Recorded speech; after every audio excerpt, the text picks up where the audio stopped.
Jambo ni moja tu, afya ya akili. Habari ya mtaani ni kuhusiana na afya ya akili. Yes, as you can see, tuko Manzese, tumeshafika tayari eneo la tukio, eneo lenye vijana wengi zaidi na population kubwa ya watu ndani ya mkoa wa Dar es Salaam. Lengo letu ni moja tu, wao kutuelezea na sisi kupima uelewa wao kuhusiana na afya ya akili, lakini pia issue nzima ya changamoto ya afya ya akili. Hilo ni la kwanza, lakini pia je, huwa wana utaratibu wa kwenda kucheki afya zao mara kwa mara? Na kama ni ndio, kwa nini vijana wengi hivi wanaogopa kwenda kucheki afya zao? Wanatuambia maoni yao. Swali la tatu ni kwamba je, ni kweli kwamba mtu akienda kupima ama kujua hali yake ya VVU, hiyo inamsaidia kuwa na amani ya moyo, lakini pia afya yake ya akili kuwa sawa? Mimi na wewe hatujui, lakini wananzengo watatupa majibu kamili, majibu konki kabisa kulingana na uelewa wao juu ya masuala yote. Nikisema afya, unasema ya akili. Afya.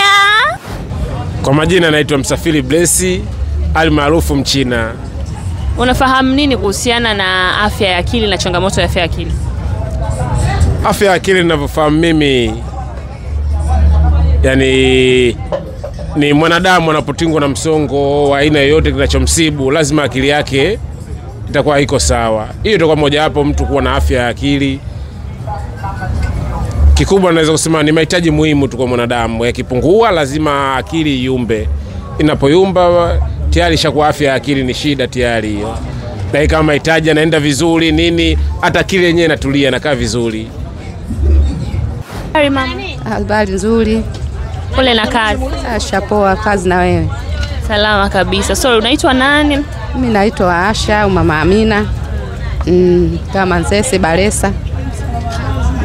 Mama Amina, unafahamu nini mtu akikwambia afya ya akili? Wakikwambia afya ya akili, yani afya ya akili kutokana na una lazima uchangamoto hilo unalipata la kuambiwa una afya ya akili. Na mtu akikwambia una changamoto ya afya ya akili,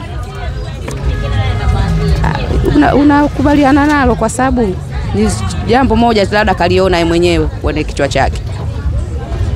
Kwa hiyo kwa ujumla, afya ya akili na changamoto ya afya ya akili ni nini wewe unavyoelewa? Ndio kuelewa hapo, sijaelewa ile changamoto hiyo. Bana, mimi naitwa Alifa Muhammad Ali Kaniki.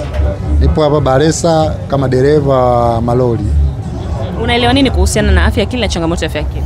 Bana, uelewa wangu mimi wa afya ya akili, ili neno kwanza lipo pana zaidi. Kwetu sisi, ukimwona mtu katika afya ya akili kuna mambo mengi. Kama sisi watafutaji, unaweza kushangaa mtu unamwona yuko vizuri katika muonekano wake, lakini sometimes anaongea peke yake, umeona? Ukimshtua lakini yuko sawa, hana shida yoyote, umeona? Kwa mimi hapo unaweza kuchukulia kwamba huyu bwana ana matatizo kidogo ya afya ya akili.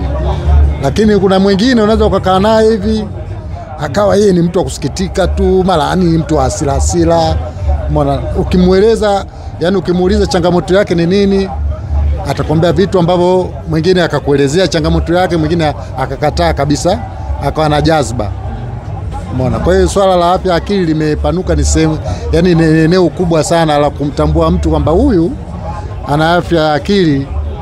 Ina maana ni changamoto kusema kweli. Bado tunaendelea kupima uelewa wa watu na wao kutuambia wanawaza nini ama wanaelewa nini kuhusiana na masuala mazima ya afya ya akili. Tuko Manzese na nimekutana na kaka hapa. Wacha tumsikilize pia yeye anazungumzia nini kuhusiana na hili. Mambo? Poa. Pole na kazi. Nashukuru. Unaitwa nani? Kwa majina naitwa Abedi Ramadhani. Unaelewa nini kuhusiana na masuala mazima ya afya ya akili na changamoto ya afya ya akili? Kwa mimi ninavyoelewa, afya ya akili ni hali ambayo sisi vijana, ugumu wa maisha yani unatupelekea tunakuwa na afya ya akili. Mtu mwenye changamoto ya afya ya akili anakuwaje? Anakuwa ni mtu fulani ambaye ana stress nyingi, mawazo, hivyo anakuwa. Na mtu ambaye ana afya ya akili iko sawa sawa anakuwaje? Anakuwa yuko normal kwa sababu vitu vyake vinaenda. Naitwa Saif Hamad Yusuf. Mimi ni mkazi au ni mfanyabiashara wa maeneo hapa Baresa. kiupande wangu nahitaji niongelee au nifafanue kwenye akili yangu au ufahamu wangu nini maana ya afya ya akili.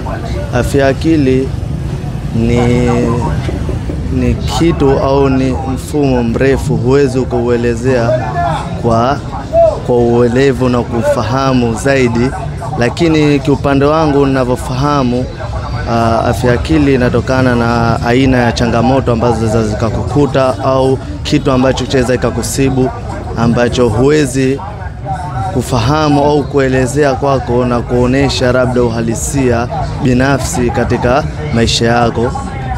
Inatokana sometime na familia au mahusiano au changamoto ambazo zinatokezea katika maisha yako, kazi au sehemu ya aina yote inaweza ikakukuta na ikakutokezea, na huwezi ukamfahamu yupi ambaye ana tatizo la afya ya akili. Sometime binafsi labda, sasa asilimia watu wengi sasa hivi hawapo sawa. Huwezi ukasema direct mimi niko sawa au yule haiko sawa.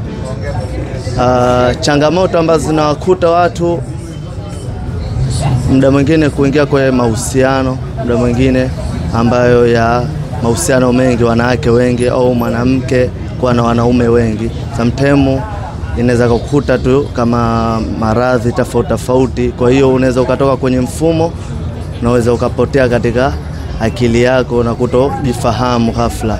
Na muda mwingine vijana wengi sasa hivi wanatumia sigara, sometimes bangi au pombe, sometimes wanaweza kupotea kwenye akili na kutojielewa binafsi.